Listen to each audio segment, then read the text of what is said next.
Cijela skupina statina sa svojim pleotropnim učincima i sa svojim antiaterogenim, odnosno djelovanjem na sve frakcije, se grupira, odnosno je terapija izbora. Međutim, gledajući na najučinkovitiji atorvastatin, potom na simvastatin i konačno fluvastatin kao najslabiji, oni nisu svi jednaki u djelovanju na ukupni holesterol, ali isto tako neće svi doprinijeti podizanju HDL-a.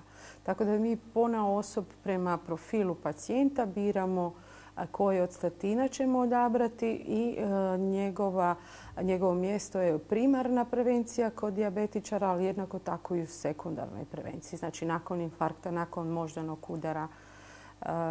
Drugo što dodajemo pacijentima koji su imali revaskularizaciju, znači infarkt miokarda ili bypass ili stent, su fibrati, jer oni reduciraju instant restenoze i apsolutno snižavaju trigliceride u povoljnoj mjeri i svakako im dodajemo Omacor.